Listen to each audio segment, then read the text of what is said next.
Can you hear me? Is that clear? All right. Thank you, Stephen. My sermon today is called The Throne Room of God. Some years ago, while I was reading Revelations 4, 5 and 6. In my imagination, I wanted to visit the engine room of the universe. How wonderful it would be to visit the engine room of the universe. I imagined a throne room down in front and a great amphitheatre of angels, millions and millions of angels forming round as an amphitheatre around the throne room. And as I read these chapters, in my imagination, I wanted to hide behind an angel. If I could just get behind one and see the throne room of God and how it worked. To see the place where God and the Lamb sat. But I knew I couldn't, because we were born into sin, and I couldn't, but I wished I could. Today I'd like to take these chapters, Revelations 4, 5 and 6, and like a children's book, open it up, where children's books opened up and they stand up in three dimensions. I want to have the pop-ups appear for you. Today I'd like to make it visual. I want you to see it as we read it. So let's begin. Revelations 4 verses 1. And there before me was a door standing open before me in heaven. Imagine this. John looks into heaven and sees a door that's open. What would you want to do with a door that's open? You'd want to go inside. It was an invitation to enter, wasn't it? A door that's opened in heaven.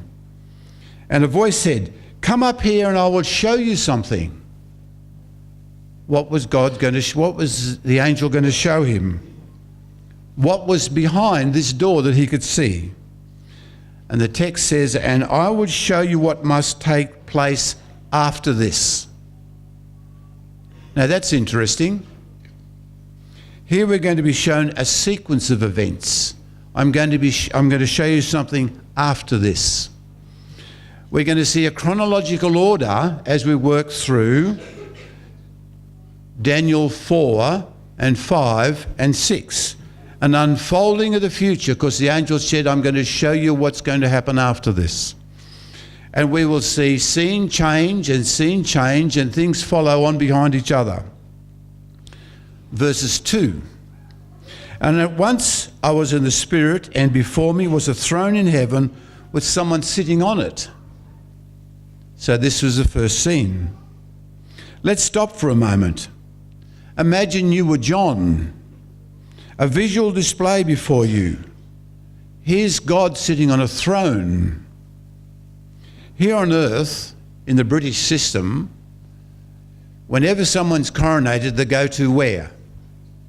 Westminster Abbey. And it's all very regal. The whole thing is regal. There's pageantry, there's people dressed up, there's marching, there's chariot, there's horses, the whole regal thing's there. But I wonder what the pageantry in heaven was like. We get some insight into this. In verse 3 it says, "And one who sat upon the throne had the appearance of jasper." The interesting thing, we've only got 3 sections in the Bible where we actually see into the throne room of God. One's in Revelation, one's in Isaiah, and one's in Ezekiel. Ezekiel 1:1 says, "And the heavens were opened." That sounds familiar, doesn't it? The heavens were opened. "And I saw a vision of God, and the hand of the Lord was on me." Isaiah 6:1 says, "In the year that King Asa died, I saw the Lord seated upon a throne, high and exalted." So we're going to be able to marry these 3 chapters and get a real picture of what happened in heaven. There is great detail in Ezekiel and Isaiah. Each had a vision, saw the same things. They saw a throne, they saw a rainbow, and they saw 4 living creatures. Revelations verses 4 verse 3 says, "And a rain resembled an emerald encircled the throne." So we see a rainbow encircled the throne. Ezekiel 1:28 says, a brilliant light surrounded him like the appearance of a rainbow in the clouds on a rainy day. Now, most of us can relate to that. We see the rain coming down, we see this magnificent rainbow that covers the whole sky. So this is what he was seeing. Revelations 4 verses 4. I want to make this visual for you. I want you to come through and have a visual picture of what God's throne is. We see surrounding the throne 24 other thrones, as Mackenzie read for me today. Seated in them were 24 elders. So we see a throne with a semicircle of other thrones round it. And they were dressed in white, and they had crowns of gold upon their heads. I dare say the white wasn't just white linen. It was probably more a light white. And this is interesting. I want to digress here just for a minute. There are 24. The Bible has numbers, and numbers really mean something. For example, Jacob had 12 sons. When Jesus came together, what did he gather? 12 disciples. When Jesus comes back and gets 144,000, it's 12 times 12. And here we had 12 plus 12, 24 elders. So the Lord uses this number 12 in many different ways. Verses 5, and from the throne came flashes of lightning, rumbling, and peals of thunder. You know, I have often marvelled at this. If we have an electrical storm that's over us, right, and you can see lightning flashing down right before you or right around you, and you count the time between the thunder and the flash, and it's about half a second, you know it's there. We stop, and everybody stands in awe. If you've got a thunder electrical storm above you, you stop and stand in awe. Lightning flashes to the ground, it's all around you. And peals of thunder roll over the top of you because you're under it. And they roll down. People become transfixed with electrical storms. You watch an electrical storm if it's above you. People just stop. They become transfixed with its encompassing power and the visual display of it. Now imagine for a moment if God was in that storm. The lightning seemed to be liquid fire. Would you look up if God was there? Or would you look down? Would you stand there if God was there and there was liquid fire moving through that storm, or would you bow down? The text simply says that from the throne came flashings, from the throne came flashings and lightning and rumbling and peals of thunder. Are you getting a picture of what it's like to see this throne room of heaven? Verses 6, and before the throne there was looked like a sea of glass, clear as crystal. Looking for more information on this, I turned up to Revelations 22 verse 11. And the angel showed me a river of life, clear as crystal, flowing from the throne room of God. So now we're going to get more information about the throne of God. From the throne room of God and the Lamb, and the middle of the main street, coming down through heaven, of the city, each side of the river was a tree of life. So we have a main street, we have a river of crystal water, and we have a tree of life either side of the river. So let's stop there for a moment as we consider this verse. How restoring would that water be? Imagine drinking water from the throne of God, and it's clear, and it hasn't got alum in it. Our water has alum in it. It's a poison, very dilute, and it stops green things growing in all our waterways. It just kills off. Otherwise, our waterways would be full of green growth. It's under the ground, and it stops and keeps our... There's no alum in it at all. This is straight from the throne room of God. But back to the text again. Bearing 12 crops of fruit, yielding fruit every month. And the leaves were there for the healing of the nations. How wonderful it must be to be able to eat the fruit of heaven and have healing. Ezekiel 47 verses 12 says, and the fruit trees, here we're back, I'm flicking between Revelation, Ezekiel and Isaiah. These are the chapters. Ezekiel 1, Isaiah 6 and Revelations 4, the chapters about the throne room. Ezekiel 47:12, fruit trees of all kinds grow on both sides of the banks of the river. Sounds familiar, doesn't it? Both sides of the banks of the river. The leaves will not wither, nor the fruits fail, and every month they will bear. The fruits will serve as food, and the leaves for healing. Revelations 4 verses 6.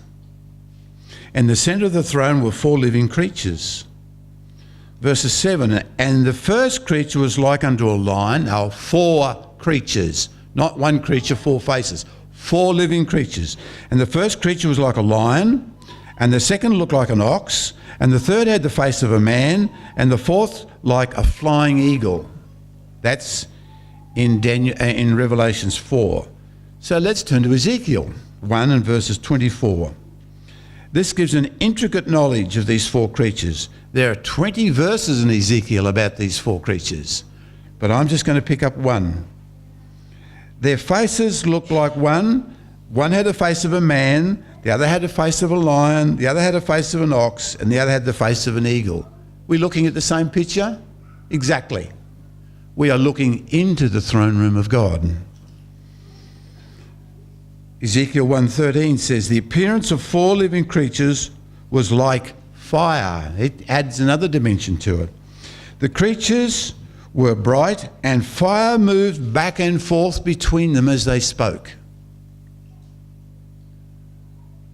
How awesome would it be? You see, heaven's reality is different to our reality. Is it symbolic?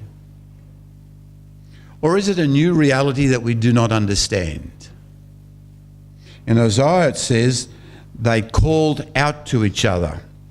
Isaiah 6 verses 3, the 4 living creatures said, holy, holy, holy. These 4 people said, holy, holy, holy is the Lord God Almighty. The whole earth is filled with his glory. And when you come to Revelations 4:8, the 4 living creatures said, holy, holy, holy, the Lord God Almighty, who was and is to come. Verses 9 said, the 4 living creatures gave glory and honour and thanks to him who sit upon the throne. Verses 10, Revelations 4 verses 10. Then the 24 elders fell down before him who sat on the throne and worshipped him who lives for ever and ever. And they laid their crowns before him. And now we have a picture of the elders praising God, the 24 elders praising God. You are worthy, O Lord our God, to receive glory and honour and power, for you created all things. And by your will they are created and have their being.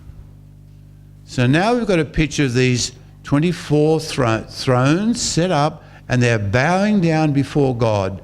We've got 4 creatures there.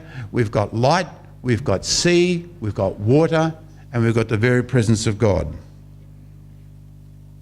Now I want to go to another scene change. Jesus and the angels are nowhere to be seen. Where are they? This is the throne room of heaven. Where was Jesus and the angels? There's no mention particularly of Jesus in these chapters. The Desire of Ages, this book of inspiration, shares some light on this and the angels and where they were. Welcome to chapter 5. The book of Desire of Ages has some time-based quotes here. I want you to think about this. We move from scene to scene. There are time-based quotes. This is the chronological order of things. In Desire of Ages, page 832, and to pick it up for you on the Mount of Olives, where Jesus was about to be taken back to heaven, and the disciples were there before him. The angels who had been waiting in a shining cloud, so they saw, remember, Jesus was taken up into a cloud. The angels were there in a shining cloud, waiting for Jesus to escort Jesus to his heavenly home. With eager desire, all heaven had been waiting for the end of his tarrying time in this world of sin. They wanted Jesus to come back. Again on the same theme, page 833, the next page. All heaven was to welcome the Saviour to the celestial courts. Could you imagine this? Jesus was coming back and all heaven was there. The portals of the city were opened wide and the angelic throng swept through the gates with rapturous music. Why were there no angels in chapters 4? Because Jesus had to become the lamb that was slain. And we get this in Revelations 5. The angels had emptied heaven to bring back Jesus. That's why they're not there in chapters 4. Now follow me as I read. Then I saw in the right hand of him who sat on the throne a scroll written on both sides, sealed with 7 seals. Sounds a bit boring until you understand what this meant. Angels called, who is worthy to break the seals and to open the scrolls? And here's the chronology of it. Then I saw the Lamb looking as if it had been slain. Was this before Jesus came or after Jesus came? I saw the Lamb standing as if it had been slain. This had to happen after the cross. In the centre of the throne, encircled by 4 living creatures and encircled by the 24 elders. So where's Jesus now coming to? To the throne room of heaven. He, the Lamb, came and took the scroll from the right hand of him who sat on the throne. So here we have Christ's entrance into this place. And then the 4 living creatures and the 24 elders fell down before the Lamb. And they sang a song to him, to the Lamb. You are worthy to take the scroll and to open up the seals. So something was happening here, wasn't it? We don't quite know yet, but he was worthy to open the scroll and to open up the seals. And don't forget they had 7 seals on them, so those 7 scrolls were 7 seals. Because you were slain, and with your blood you purchased men for God. I love that text. For you were slain, and with your blood you purchased men for God. Verse 11. Then I saw and heard the voice of many angels. Here come the angels involved, right? They'd all returned back to heaven because the Lamb had come back. It was his return. Thousands upon thousands, 10,000s times 10,000s, and they all encircled the throne. Could you imagine when I read these chapters, I thought, oh, if I could be there. How wonderful it would be to see this. The angels encircled the throne, the living creatures and the elders, and with a loud voice they sang, Worthy, worthy is the Lamb who was slain to receive power and wealth and wisdom and strength and honour and glory and praise. Did they want to honour Jesus? I'll read it again for you. Worthy, worthy is the Lamb who was slain to receive power and wealth and wisdom and strength and honour and glory and praise. Under inspiration, Ellen White wrote in the book Desire of Ages, the page before, with joy unutterable, the angel hosts prostrated themselves before him, with glad shouts filled the courts of heaven. And that was the song that they sang. The angels bowed down before Jesus. Worthy is the Lamb that was slain to receive power and riches and wisdom and honour and glory and praise. Are you getting a picture of the throne of heaven? Is it visual? Is it like a book that stands up for you? I read previously the scrolls were written on both sides and sealed with 7 seals. Now, what did that mean? What was that all about? Who was worthy to break the seals and to open the scrolls? It was significant. Let's go back to how things were done in ancient times. Legal documents in ancient times were wrapped up in string, tied a knot, put a wax on it, and sealed it. That was a legal document. And only the heir or the business person or the contract could open it. It couldn't be opened up because you would know straight away the string was broken and the seal was broken. That's how it was. They were tied up. Wills were often prepared this way. And only the rightful owner or the rightful person could break the seal and cut the string. There were 7 seals here written on both sides. The Lamb only could open the seals, for he was the heir of heaven. So Jesus, the Lamb who was slain, could only open the seals. Remember it said in chapters 4, verses 1, that I'm going to show you what's going to happen after. So here comes the part of the after. Each scroll unwrapped, represented a future phase of Christ's church, because he had won back the souls of men. It was by his blood that he had bought us. And now he had the rights, and not Satan, to be able to open up these scrolls and to see what each scroll was. Now, I'm not going to go into all the scrolls, my time is over. But I do want you to understand that this is how it works. There's 7 scrolls, followed by 7 trumpets, followed by 7 plagues, and they all flow through. And it's very similar to what happens in Daniel 2. Daniel 2 gives us an image, right? These first sets of scrolls was an overview of the whole Christian church. And only Jesus could control this Christian church. So as each scroll was broken, we get some information about the church. And Daniel 2 is very similar to the scrolls if you read them through. But if you get into Daniel 7 and 8, you get a lot more detail in Daniel 7 and 8. And for those of you not familiar with it, Daniel 7 and 8 starts, Babylon's gone. It's now Media, Persia, Greece and Rome. All right? And you get a lot more information about the image in Daniel 7, 8 and 9.